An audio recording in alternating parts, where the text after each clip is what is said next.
नमस्कार विद्यार्थियों, आज हम बात करना चाहते हैं कक्षा 9 के हिंदी व्याकरण के एक टॉपिक की। और व्याकरण में एक हमारा सिलेबस में एक टॉपिक है अर्थ के आधार पर वाक्य भेद। तो इसके लिए वाक्य को हमको समझना होगा। तो आइए बात करते हैं वाक्य के बारे में। तो हम देखते हैं कि भाषा की सबसे छोटी जो इकाई होती है वो कहलाती है वर्ण। सबसे छोटा होता है वर्ण, और वर्णों को मिलाकर बनते हैं शब्द, ठीक है। और शब्दों से मिलाकर बन जाते हैं वाक्य, ठीक है। तो वाक्य क्या है? वाक्य या सेंटेंस क्या है? वाक्य है शब्दों का समूह है।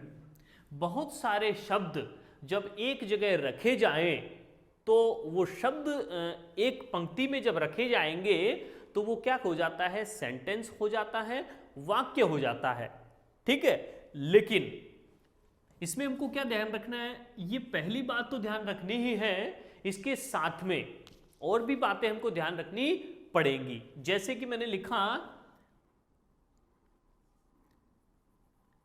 है राम पिता के दशरथ। ये क्या हो गया? ये शब्दों का समूह हो गया। इन शब्दों को हमने एक स्थान पर रख दिया, लिख दिया, लेकिन ये सेंटेंस नहीं बना। सेंटेंस क्या होता है कि उसमें शब्दों का समूह तो होता ही है, उसके साथ में हमको क्या देखना होता है कि वो विशेष क्रम भी होना चाहिए। उनका एक क्रम बना हुआ है। जैसे इंग्लिश में हम क्रम पढ़ते हैं, टेंस पढ़ते हैं कि सब्जेक्ट, ऑब्जेक्ट, वर्ब वगैरह, ठीक है। उनका एक जो है डेफिनेट एक क्रम है उनका। उसी प्रकार हिंदी में भी एक डेफिनेट क्रम है, उसके बारे में हम बात करेंगे। तो क्या होना चाहिए? शब्दों का समूह तो होगा ही होगा, लेकिन वो शब्द कैसे होंगे? वो एक विशेष क्रम से संयोजित होंगे, ठीक है। एक ऑर्डर होगा उनका फिक्स, ठीक है। अगर वो उस ऑर्डर से नहीं है तो वो सेंटेंस नहीं है, क्योंकि वो एक ठीक प्रकार का अर्थ हमको नहीं दे पाएगा, ठीक है। तो क्या होना चाहिए कि हम इसको क्या लिख सकते हैं कि दशरथ के पिता राम हैं, या हम लिख सकते हैं कि दशरथ राम के पिता हैं। इस टाइप से हमको समझ में आएगा कि कौन क्या है। ये सेंटेंस एक अर्थ दे पाएगा, ठीक है। तो इस प्रकार से पहली बात क्या होगी? शब्दों का समूह होना चाहिए। दूसरी बात है कि वो शब्द एक विशेष ऑर्डर में, एक क्रम में होने चाहिए। तीसरी बात कि वो जो शब्द हैं वो कैसे होने चाहिए? वो सार्थक होने चाहिए। जो शब्द हैं वो मीनिंगफुल शब्द होने चाहिए। तो तीन बातें किसी भी सेंटेंस में होनी चाहिए, ठीक है। तो शब्दों का समूह होना चाहिए, शब्द कैसे हो? सार्थक होने चाहिए। और शब्द कैसे होने चाहिए?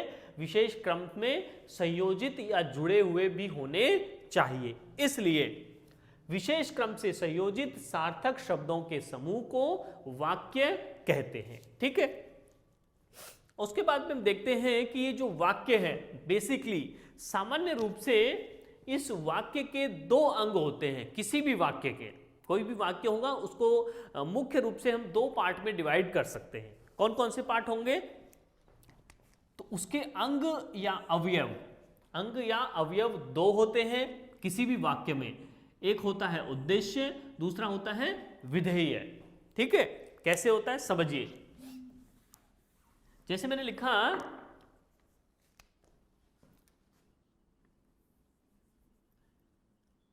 लिखा कि राम आम खाता है, ये सेंटेंस मैंने लिखा। तो यहां इस सेंटेंस में क्या होता है? उद्देश्य। उद्देश्य मतलब हमारे जीवन का क्या उद्देश्य है? सबका अलग अलग उद्देश्य हो सकता है। उद्देश्य मतलब एम और लक्ष्य। तो मेरे जीवन का जो लक्ष्य है, मैं जिसके लिए काम कर रहा हूं, जिस लक्ष्य के लिए काम कर रहा हूं, वो मेरा लक्ष्य हो गया, उद्देश्य हो गया। उसी प्रकार जिस व्यक्ति के लिए, जिसके लिए ये सेंटेंस लिखा गया है, वह व्यक्ति क्या हो जाएगा? उस सेंटेंस का उद्देश्य हो जाएगा, ठीक है। तो यहां पर किसके बारे में कहा गया? इसके बारे में, राम के बारे में बात की जा रही है, ठीक है। तो जिसके विषय में कहा जाता है वह उद्देश्य होता है। जिसके विषय में बात की जाती है, सेंटेंस में जिसके विषय में बात की जाती है वह क्या हो जाता है, उद्देश्य। ठीक है।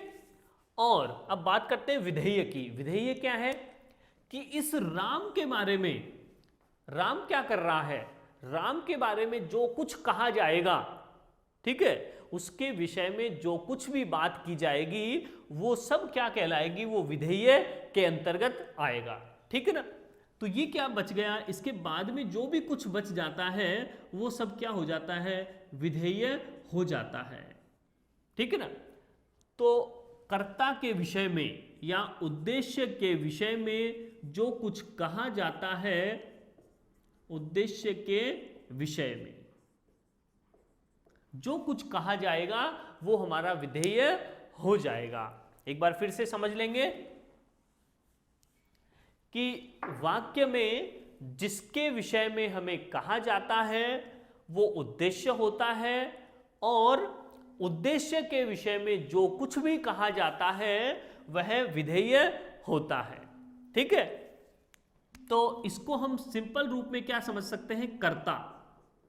कर्ता को हम उद्देश्य कह सकते हैं क्योंकि कर्ता के सब्जेक्ट के बारे में बात होगी, और सामान्य रूप से क्रिया को हम क्या कह सकते हैं, विधेय कह सकते हैं। तो कर्ता को हम उद्देश्य कह सकते हैं, क्रिया को हम विधेय कह सकते हैं सामान्य रूप से। ठीक है। कुछ अलग भी परिस्थितियां हो सकती हैं जहां पर क्या हो सकता है कि उस कर्ता का विस्तार भी हो सकता है। ठीक है ना। सब्जेक्ट तो होता ही होता है, कई बड़े सेंटेंस में वहां सब्जेक्ट का विस्तार हो सकता है और इस क्रिया का विस्तार हो सकता है। ठीक है ना। कैसे हो सकता है समझिए। जैसे मैंने लिखा,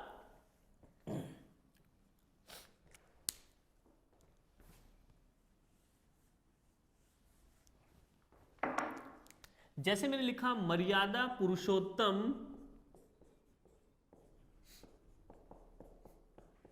राम ने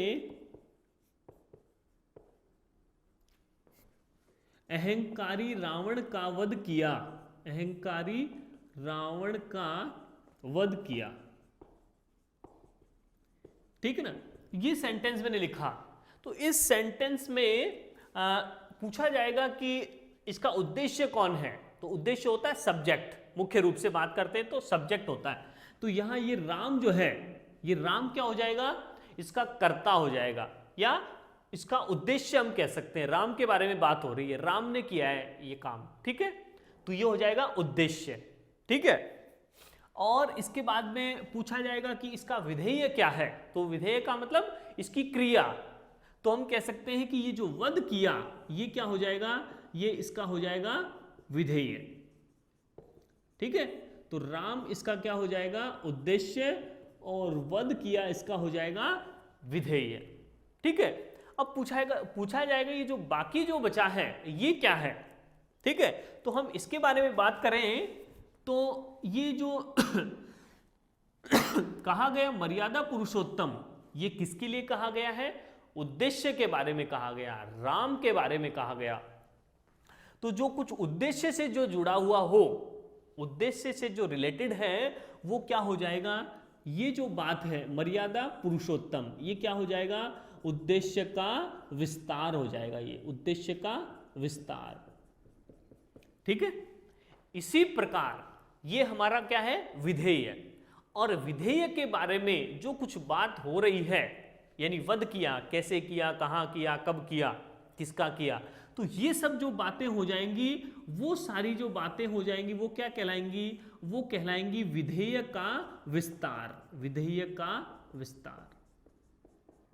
ठीक है। एक बार फिर से समझेंगे कि वाक्य में जिसके विषय में कहा जाता है उसे उद्देश्य कहते हैं, उसको सामान्य रूप से कर्ता कहा जा सकता है। उद्देश्य के विषय में जो कुछ भी कहा जाता है वो विधेय होता है, उसको सामान्य रूप से हम क्रिया कह सकते हैं। ठीक है। और उद्देश्य से जुड़ी हुई सारी जो बाकी बातें होंगी वो उद्देश्य का विस्तार कहलाएंगी। विधेय से जुड़ी सारी जो बातें होंगी वो विधेय का विस्तार कहलाएंगी। ठीक है, कुछ एग्जाम्पल से हम समझते हैं कि जैसे आपस में झगड़ना अच्छा नहीं होता, तो ये झगड़ना क्या है, उद्देश्य हो गया। आपस में क्या हो जाएगा, उद्देश्य का विस्तार। ठीक है, नहीं होता तो ये क्या है, विधेय। और अच्छा क्या हो जाएगा, विधेय का विस्तार। इसी टाइप से घूमना, घूमना क्या है, उद्देश्य है। इस प्रकार इसके बाद में क्या हो जाएगा, हितकर है। हितकर क्या है, विधेय। ये जो बाकी जो बचा है ये हो जाएगा विधेय का विस्तार। इसके बाद में हम बात करेंगे कि जो ये लड़के हैं, लड़के क्या हैं, उद्देश्य है। और ये जो बाकी जो हैं छात्रावास में रहने वाले लड़के, छात्रावास में रहने वाले सभी, ये क्या हो जाएगा, उद्देश्य का विस्तार। इसके बाद में जो बच गया, घूमने जा रहे हैं। ठीक है, या कह सकते हैं जा रहे हैं। जा रहे क्या है, विधेय। घूमने क्या है, विधेय का विस्तार। उसके बाद में घमंडी, घमंडी क्या है, उद्देश्य। फिर हम देखेंगे कि नहीं होता है, नहीं क्या होता, विधेय। आदर, आदर क्या हो जाएगा, विधेय का विस्तार। फिर उसके बाद में हम देखेंगे व्यक्तियों, तो व्यक्तियों क्या है, उद्देश्य है। और दुर्घटना में घायल, उद्देश्य का विस्तार। फिर हम देखेंगे पहुंचाया गया, क्या है, विधेय।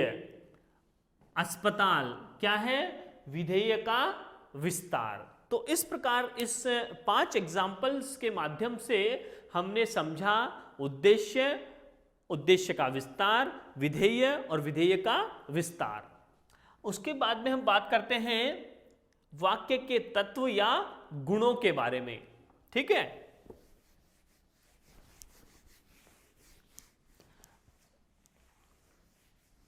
तो हम बात कर रहे हैं कि वाक्य के जो तत्व हैं या गुण हैं वो कितने हैं, 6 हैं। हमने इससे पहले क्या समझा, वाक्य के अंग या अवयव कितने होते हैं, 2। वाक्य के अंग या अवयव 2 हैं, उद्देश्य और विधेय। वाक्य के तत्व या गुण कितने हैं, 6। ठीक है, तो इनके बारे में हम बात करते हैं। सबसे पहले आकांक्षा। आकांक्षा क्या होती है, जानने की इच्छा। ठीक है, आकांक्षा मतलब जानने की इच्छा। जैसे मैंने कोई लिखा कि मैं हूं, ठीक है, ये क्या हो गई, शब्द हो गए, 2 शब्द हो गए। और शब्दों से क्या बनता है, वाक्य बन जाता है। लेकिन ये वाक्य नहीं बना। क्यों नहीं बना, क्योंकि इसमें आकांक्षा की पूर्ति नहीं हो रही है। जैसे मैंने लिखा राम मोहन सोहन, ये भी बहुत सारे वाक्य हो गए, लेकिन ये भी सेंटेंस नहीं बना। तो इसमें क्या करना पड़ेगा कि इसमें आकांक्षा की पूर्ति नहीं हो रही है, यानी मैं कुछ इसमें जोड़ना चाहता हूं। ठीक है, मुझे लग रहा है कि इसमें कुछ आगे जरूर आएगा, तभी तो कंप्लीट होगा ये सेंटेंस। जैसे मैंने लिखा कि राम मोहन श्याम आज आएंगे, आज आएंगे। या फिर मैं इसमें जोड़ दूंगा कि मैं बलशाली हूं, बलशाली हूं। अब ये सेंटेंस कंप्लीट हो गया। तो आकांक्षा का मतलब है कोई आगे की बात को जानने की इच्छा। अगर वो जानने की इच्छा कंप्लीट हो जाती है तो वाक्य भी कंप्लीट हो जाता है। ठीक है ना, तो उस वाक्य के तत्व कौन से हैं, पहला तत्व है आकांक्षा। जब आकांक्षा की पूर्ति हो जाती है तो वाक्य भी पूरा हो जाता है। ठीक है, नेक्स्ट है योग्यता। योग्यता मतलब हर शब्द में अपने अर्थ को प्रकट करने की एबिलिटी या योग्यता होती है। किस प्रकार, जैसे मैंने लिखा कि मोहन पानी खाता है। ठीक है ना, तो यहां हर शब्द का मतलब अलग है। पानी, पानी का मतलब हम समझते हैं, खाने का मतलब हम समझते ही है। ठीक है ना, तो ये हर शब्द में अलग प्रकार की एबिलिटी है। ठीक है ना, इस खाने शब्द में क्या, खाने के शब्द में क्या होगा, खाने की एबिलिटी, ये खाने के अर्थ को प्रकट कर रहा है। तो यहां क्या आना चाहिए, यहां आना चाहिए पीता है। इस शब्द में, इस पीता है शब्द में क्या है, पीने के अर्थ की योग्यता प्रकट हो रही है। ठीक है ना, तो हर शब्द में अपने अर्थ को प्रकट करने की योग्यता होती है और उस योग्यता के अनुसार ही वाक्य में शब्दों का प्रयोग किया जाना चाहिए, तभी वो वाक्य रचना क्या होगी, संतुलित होगी, उचित होगी। नेक्स्ट है आसक्ति। आसक्ति का मतलब क्या है, निकटता का गुण। वाक्य में निकटता का गुण भी होना चाहिए। जैसे मैंने लिखा कि आज, और ये डैश लगाकर मैंने लिख दिया यहां पर शनिवार है, और यहां मैंने डैश लगाकर लिख दिया यहां पर है। तो ये बहुत सा 3 शब्द हो गए, और 3 शब्द तो हो गए, लेकिन फिर भी ये सेंटेंस नहीं बना। क्यों नहीं बना, क्योंकि इसमें इतना गैप है, यहां ये है, ये है, 3 अलग अलग वर्ड है। तो वाक्य में क्या होना चाहिए, निकटता होनी चाहिए। जब मैं इसको इस प्रकार से लिखूंगा तब ये सेंटेंस बनेगा। ठीक है, तो वाक्य में क्या होना चाहिए, निकटता का गुण भी होना चाहिए, यानी वो वाक्य के जो शब्द हैं वो पास पास में लिखे जाने चाहिए। ऐसा नहीं कि एक शब्द तो इस पेज पे लिख लिया और 10 पेजों के बाद में दूसरा शब्द हमने लिखा, तो वो सेंटेंस नहीं है। ठीक है, तो वाक्य रचना को संतुलित बनाने के लिए वाक्य के शब्दों का पास पास में होना अति आवश्यक है।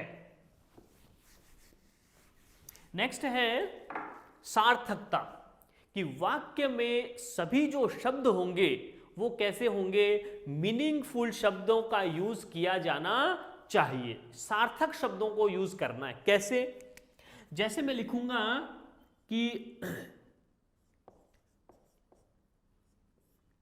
कमल का फूल मुझे पसंद है, या मुझे कमल का फूल पसंद है, इस प्रकार भी लिख सकते हैं। तो ये जो कमल की जगह है, मैं अगर इसे लिख दूं मकल, मकल लिख दूं, या लिख दूं लकम लिख दूं इसको, ठीक है ना, तो ये जो वर्ड है, ये वर्ड कैसे हो जाएंगे, मीनिंगलेस है, इनका कोई अर्थ नहीं है। हमको पता है कि कमल का तो अर्थ है, एक प्रकार का फूल है ये, कमल का फूल, ठीक है। तो इस शब्द का अर्थ तो है, लेकिन मैं इस प्रकार के जो मीनिंगलेस जो वर्ड लिख दूंगा तब ये सेंटेंस नहीं बनेगा। तो वाक्य को पूरा करने के लिए, वाक्य रचना को संतुलित या उचित बनाने के लिए हमें सार्थक शब्दों का प्रयोग करना चाहिए। ठीक है, नेक्स्ट हो जाएगा, नेक्स्ट हमारा जो हम लिखेंगे वो हो जाएगा हमारा तत्व अन्वय। अन्वय क्या होता है, अन्वय शब्द बना है अनु प्लस अय से, अनु प्लस अय। अनु का मतलब पीछे पीछे आना, पीछे पीछे मतलब कि कौन सा वर्ड कहां रखा जा रहा है, ठीक है ना, उसका हमको ध्यान रखना है। तो अन्वय का मतलब क्या होता है कि जो भी वर्ड आ रहे हैं, जो भी शब्द वाक्य में प्रयुक्त किए जा रहे हैं, चाहे वो कर्ता हो, क्रिया हो, कर्म हो, वो सारे जो वर्ड होंगे वो किसके अनुसार आएंगे, लिंग, वचन, कारक, काल और पुरुष के, ठीक है ना, इन सब चीजों का हमको ध्यान रखकर ही वाक्य रचना करनी चाहिए। अगर ऐसा नहीं करेंगे तो उसमें कौन सी गड़बड़ आ जाएगी, अन्वय संबंधी अशुद्धि उसमें होगी। किस प्रकार, जैसे मैंने लिखा कि राम विद्वान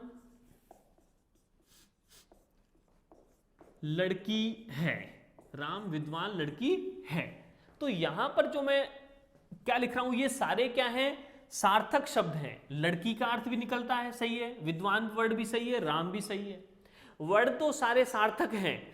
लेकिन यहां कौन सा वर्ड आना चाहिए कि इसका, अगर ये पुल्लिंग है, पुल्लिंग एक वचन है राम, तो ये जो हमने लिखा है इसके बारे में, तो ये भी कैसा होना चाहिए, पुल्लिंग और एक वचन होना चाहिए, अर्थात ये लड़का आना चाहिए। तो वाक्य में जो भी शब्द हैं उनको इस प्रकार रखा जाएगा कि उनका लिंग, वचन, कारक, काल और पुरुष का ध्यान रखते हुए जब हम शब्दों का प्रयोग करते हैं तो वो रचना अन्वय से युक्त रचना कहलाती है। ठीक है, तो हमको क्या करना है, इन सब बातों का हमको ध्यान में रखना है। ठीक है, तो अन्वय का मतलब हो गया लिंग, वचन, पुरुष और इन काल और इन सब बातों का हमको ध्यान रखते हुए वाक्य रचना करनी है। इसके बाद में हो गया पद क्रम, पदों का क्रम। पद मतलब शब्दों का क्रम। वाक्य में जो शब्दों का क्रम है, हमने स्टार्टिंग में बात की थी कि जैसे इंग्लिश में टेंस होते हैं, उसमें सेंटेंस का शब्दों का क्रम होता है कि कहाँ सब्जेक्ट आएगा, कहाँ ऑब्जेक्ट आएगा, वर्ब कहाँ आएगी, तो वो एक फिक्स एक नियम है। तो उसी प्रकार हिंदी में भी एक नियम होना चाहिए, नियम है, सॉरी, उसको हम क्या करना चाहिए, उसको उस नियम के अनुसार लिखना चाहिए। तो इस प्रकार शब्दों को निश्चित क्रम के अनुसार लिखना ही पदक्रम कहलाता है। पदों का क्रम किस प्रकार, जैसे मैंने लिखा कि बच्चे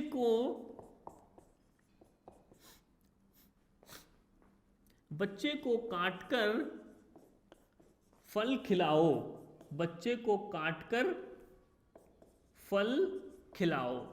ठीक है, तो ये जो अगर सेंटेंस जो अगर हम लिख देंगे तो वो थोड़ा सा क्या हो सकता है, कंफ्यूजन हो सकता है कि यहां पर बच्चे को काटने के लिए कहा जा रहा है या फल को काटने के लिए कहा जा रहा है, तो समझ नहीं पा रहे हैं। ठीक है, तो हमको क्या लिखना होगा, इनका पदों का क्रम चेंज कर देना पड़ेगा। ठीक है, कि हम क्या लिख देंगे कि यहां पर हम क्या लिख देंगे कि फल को काटकर, फल को काटना है, बच्चे को नहीं काटना, तो फल को काटकर बच्चे को खिलाओ, इस प्रकार से। ठीक है ना, तो शब्द सारे सार्थक हैं, शब्दों का समूह भी है, लेकिन पदों का क्रम चेंज हो गया, इसलिए उसका मीनिंग चेंज हो सकता है। ठीक है, इसी प्रकार जैसे मैंने लिखा नेताजी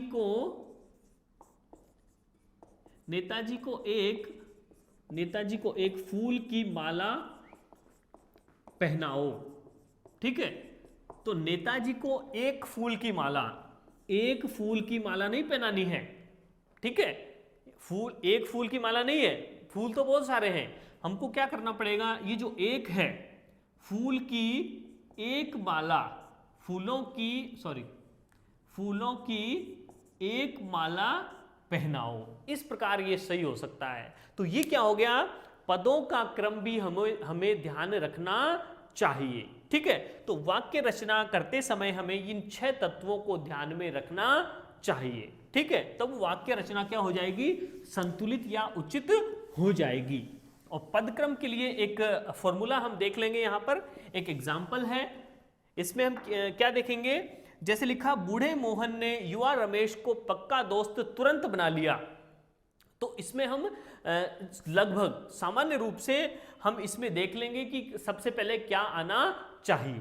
तो सबसे पहले क्या आ जाता है, किसी भी सेंटेंस में एक तो विशेषण आ जाता है। सबसे पहले किसी भी सेंटेंस में सबसे पहले विशेषण लिखना चाहिए, फिर मोहन क्या है, कर्ता हो जाएगा, सबसे उसके बाद कर्ता आएगा, फिर युवा क्या है, विशेषण है। ठीक है, फिर विशेषण लिखा जाना चाहिए, फिर रमेश क्या है, कर्म। ठीक है, फिर कर्म लिखा जाना चाहिए, उसके बाद में है विशेषण, और दोस्त क्या है, यह हो जाएगा पूरक, सप्लीमेंट्री, और फिर हो जाएगा तुरंत क्या है, क्रिया विशेषण, और फिर आ जाएगी हमारी क्रिया। तो सबसे लास्ट में जो आ जाएगी वो क्रिया आ जाएगी। तो इस टाइप से कितना भी बड़ा सेंटेंस हो, हिंदी में कितना भी बड़ा सेंटेंस हो, इस क्रम को हम फॉलो कर सकते हैं। ठीक है, अगर छोटा सेंटेंस होगा तो उसमें तो हमको ध्यान कुछ भी नहीं रखना है। सिंपल जो सेंटेंस होगा उसमें कर्ता, कर्म और क्रिया, ये 3 बातें आ जाएंगी। सिंपल सेंटेंस में तो ये आता ही है। और कोई बड़ा सेंटेंस होता है तो उस सेंटेंस में हम इस रूल को फॉलो करते हैं। सबसे पहले विशेषण, फिर कर्ता, फिर विशेषण, फिर कर्म, फिर विशेषण, फिर पूरक, और फिर क्रिया विशेषण, और फिर लास्ट में क्रिया। तो इस प्रकार आज हमने समझा कि वाक्य क्या है, वाक्य के कौन कौन से तत्व हैं और कौन कौन से उसके अंग होते हैं। नेक्स्ट क्लास में बात करते हैं कि वाक्य कितने प्रकार के होंगे। धन्यवाद।